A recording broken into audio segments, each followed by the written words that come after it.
ગાંધીનગરની cyber centre of excellence Gandhinagar દ્વારા અલગ અલગ સાયબરનું ક્રાઇમ કરી કરોડો રૂપિયા ખંખેરતી ગેંગને પકડી પાડવામાં આવી છે. 3 જગ્યાએ રેડ કરી 16 આરોપીની ધરપકડ કરવામાં આવી છે. મુખ્ય આરોપી મૂળ પાટણનો છે, તે ગોવાથી ઝડપાયો છે અને સમગ્ર ઘટનાનું હેન્ડલિંગ તે આરોપી કરતો હતો. હજે ગાંધીનગર આમતક ન્યૂઝ બ્યુરોમાંથી જે કે પટેલનો એક વિસ્તૃત અહેવાલ. અલગ અલગ સાયબર ક્રાઇમ કરી રૂપિયા પડાવતી ગેંગને આખરે cyber centre of excellence Gandhinagar દ્વારા પકડી પાડવામાં આવી છે. પોલીસને મળેલ બાતમીના આધારે સમગ્ર ઓપરેશન પાર પાડવામાં આવે છે. આરોપીઓ સાયબર ક્રાઇમના રૂપિયા સાગે વગે કરે છે, જેથી રેડ કરીને આરોપીની ધરપકડ કરવામાં આવી છે. 3 જગ્યાએ રેડ કરી 16 આરોપીની ધરપકડ કરી છે. બરોડા, ગોવા અને પાલનપુરથી આરોપીની ધરપકડ કરવામાં આવી છે. આરોપી પાસેથી લેપટોપ, મોબાઈલ ફોન, ચેકબુક સહિતના રાઉટર મળ્યા છે. ખોટી પેટી બનાવીને અલગ અલગ આરોપીઓ પાસેથી મ્યુચ્યુઅલ એકાઉન્ટમાં રૂપિયા હાંસલ કરતા હતા. આરોપીઓ બેંક એકાઉન્ટ મેઇન હેન્ડલ કરનારા ગોવા હતા. આરોપીઓ ત્યાંથી બધું હેન્ડલ કરતા હતા, જેથી સાયબરની ટીમ ગોવા ગઈ હતી અને ત્યાંથી 9 આરોપીને પકડી પાડવામાં આવે છે.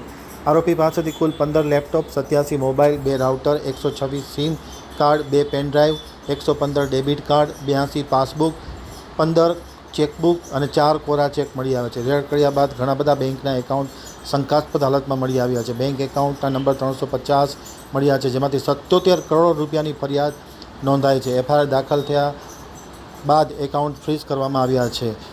સમગ્ર કૌભાંડનો મુખ્ય આરોપી જીતુ ઠક્કર મેઇન હેન્ડલર હતો, જે ગોવાથી ઝડપાયો છે અને આ જીતુ ઠક્કર ગોવાથી ધરપકડ કરવામાં આવી છે, પરંતુ મૂળ તે પાટણનો રહેવાસી છે એમ આમતક ટીવી સાથેની વાતચીતમાં માહિતી આપતા વિભાગ ભેડા એસપીએ જણાવ્યું હતું.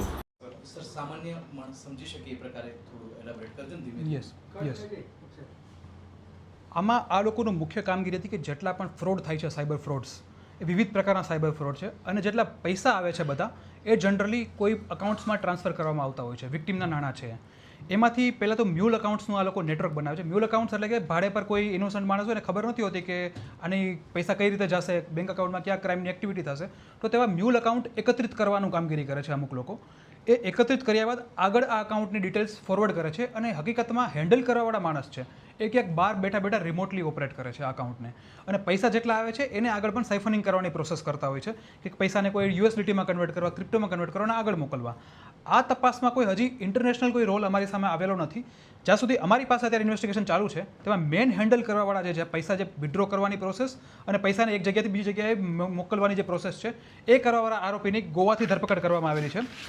અને એ ધરપકડ કર્યા બાદ હું પાછળથી વાત કરું, એની ધરપકડ કરેલી છે અને બીજા જે અકાઉન્ટના મેન મોકલવાવાળા માણસ છે એમની અમારી વડોદરાથી ધરપકડ કરવામાં આવેલી છે. અને પાલનપુરથી જો બેઝિક લેયરથી ચાલુ કરીને ઉપરથી જે મોકલવાની પ્રોસેસ છે એની પાલનપુરથી ધરપકડ કરવામાં આવી છે. અને મેન તો જે ફાઇનાન્સ છે એને આજુબાજુ સગે વગે કરવાની અને પૈસાને આગળ મોકલવાની અને પાછળની લેયરમાં જે છે ટ્રાન્સફર કરવાની, એ બધી પ્રોસેસ કરનારા આરોપીઓની ધરપકડ કરવામાં આવેલી છે.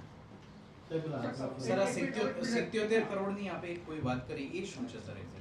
77 કરોડ એટલે કે અમને રેડ કર્યા બાદ અમને ઘણા બધા બેંક અકાઉન્ટ્સ મળેલા છે.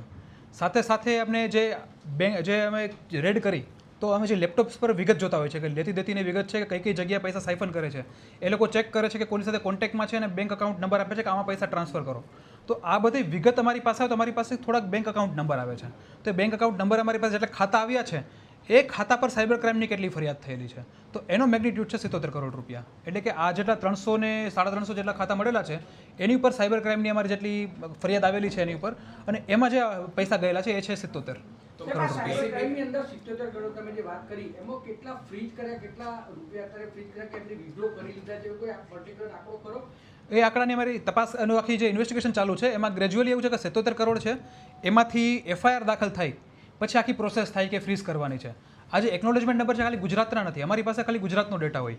આજે છે સમગ્ર ભારતના જે 77 કરોડ છે જે ફ્રોડ થયેલા છે, તો એની અમે બીજા સ્ટેટમાંથી પણ અમે માહિતી લેવાની ચાલુ કરેલી છે. જે એઝ એન્ડ વેન અમારી પાસે માહિતી આવશે ત્યારે આઈડિયા આવશે કે એકચ્યુઅલી એમાંથી કેટલા પૈસા ફ્રીઝ થયેલા છે. નહીં, અત્યારે એવી કોઈ માહિતી અમારી સામે નથી આવેલી, કોઈનો રોલ અમારી સામે નથી આવેલો. ગોવાથી જે પકડાયો છે એની ભૂમિકા શું છે અને કોણ છે? યસ, ગોવાથી પકડાયેલા છે અમારી પાસે જીતુભાઈ બુરાભાઈ ઠક્કર, એ પાટણના રહેવાસી છે.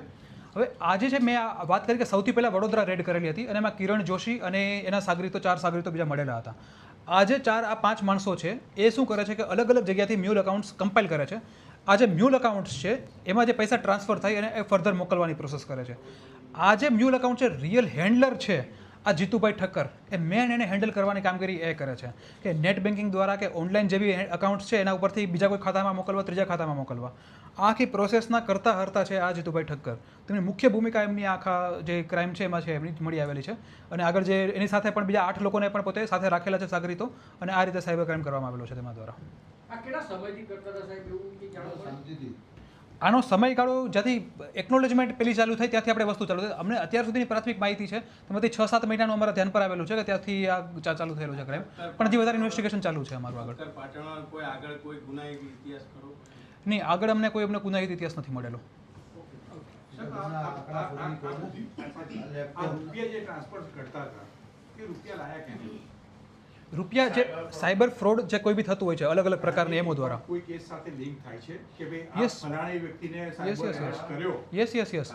જે વાત કરીને કે 300 ને 350 ની ઉપરની જેટલી ફરિયાદ થયેલી છે, એકનોલેજમેન્ટ નંબર મળેલા છે, એ જે નંબર મળ્યા છે સાયબર ફ્રોડના જ છે નંબર. એમાંથી ગુજરાતના પણ છે અને ગુજરાતની બહારના પણ છે. તો આ બધા સાયબર